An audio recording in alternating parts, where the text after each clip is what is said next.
I'm Matt. Today on News 6, we have news for you from the Napoleon, Ohio area. Since this is the bicentennial year, we're keeping in the spirit with a story on the man who designed the 50-star flag. He's Bob Heft, a local businessman and the newly elected mayor of Napoleon. Mr. Heft designed the flag many years ago, and it is now the official flag of the United States. We had a chance to talk with Mr. Heft, and with that interview, here's Sue Lane. Mr. Heft, who gave you ideas on making the flag? Well, I guess you might say I came up with the idea myself, and the reason was for political balance. In other words, everybody in the class had to do some sort of project. A lot of the girls made costumes of the era of history we were studying. By that I mean they made, clothes and home economics class and stuff. Most of the boys made notebooks and updated it each 6-week period or grading period.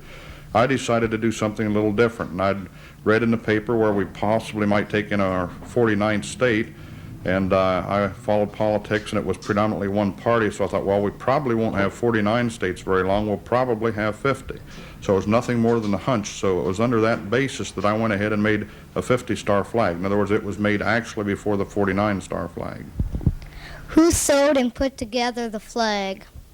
Well, I did the sewing and the putting together of the flag. Actually, there's not too much sewing on the flag. The only sewing is the blue area where the blue field joins the red and white stripes. The rest of it is iron-on material that it has an adhesive on the back, a glue, and when heat's applied, in other words, iron, then it fuses together or melts together the glue, and that's how the stars are put on. Because if I'd have had to sew each star on individually, I'd probably still be working on it.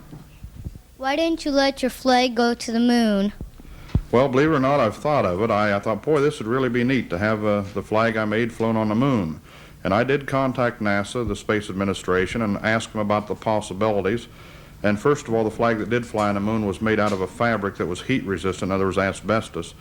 And they also said, well, perhaps we could send your flag to the moon, but we can't guarantee you'll get it back. Of course, they didn't know whether the mission would be successful. So I thought, well, after thinking about it a little while, I thought, well, I want to make certain I got the flag forever or for a long period of time.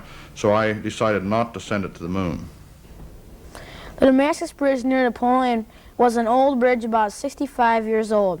Several months ago, people disagreed whether the bridge should be torn down and rebuilt or just forgotten. A hearing was called to discuss the possibility of saving the bridge, but the cost of putting it back into shape would have been $450,000. For a long time, the bridge seemed to be doomed. The people who wanted to keep the bridge got together and passed around a petition to save the Damascus Bridge. The petition worked. The state of Ohio was convinced that the structure should be saved. The bridge is now being rebuilt and will be finished and ready for traffic in the summer of 1976. At the northwest corner of West Clinton and Haley Streets in Napoleon stands the residence built by one of Henry County's most colorful citizens, and its most famous Civil War was soldier Robert K. Scott. This 3-story brick house has many unusual features, among them being a room with no doors. Entrance must be gained through a window. On Christmas Eve in 1880, the residents of Napoleon were shocked by a tragedy in which General Scott played a principal role. A man was shot and killed by Scott at a local drugstore, who Scott claimed to be innocent, and a jury pronounced him not guilty. From the jury's verdict in the Scott trial came the coinage of a new phrase. Because of the great controversy over the decision, forever after, when some people thought that a guilty man was acquitted, they said he went scot-free. Now to Debbie with a tasty story. Good. Good. That's what Camel soups are. Good. No doubt you've heard that jingle on radio and TV many times. Well, Napoleon is the home of a Camel soup plant. During the year, all types of soup are made at the plant. But when the tomatoes start to ripen and the tomato season rolls around, Campbell's stops making other soups and concentrates only on tomato soup and other tomato products. Because of the Campbell Soup plant and other companies in Napoleon that produce tomato products, along with the many acres of tomatoes that are growing in the area, it's easy to see why Napoleon is called the tomato capital. One of the newest buildings in the city of Napoleon is the fire station. It was built because the old fire station was too small, and because the floor was about to cave in. Every time the fire trucks would drive in, the firemen could feel the floor give way. The new fire facility is much larger and more modern, with many conveniences that the old station didn't have. There's more room for the fire trucks and even a room where the firemen can sit and watch color TV.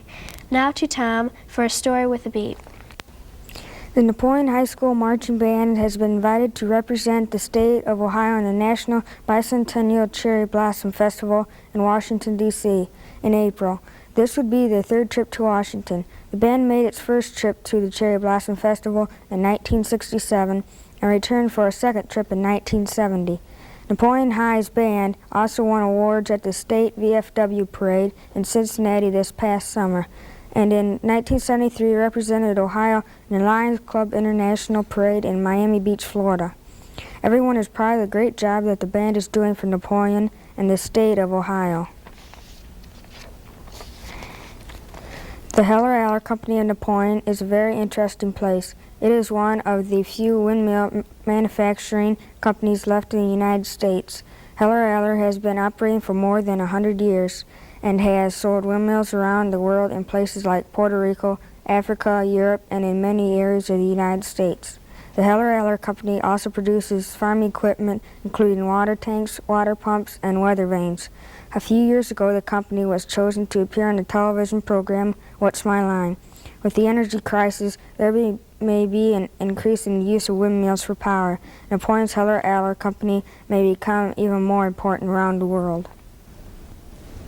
I'm Matt Dillman speaking for Bill, Debbie, Tom, and everyone in Mr. Tassler's 6th grade at St. Paul Lutheran Elementary in Napoleon, saying, "Have a good day."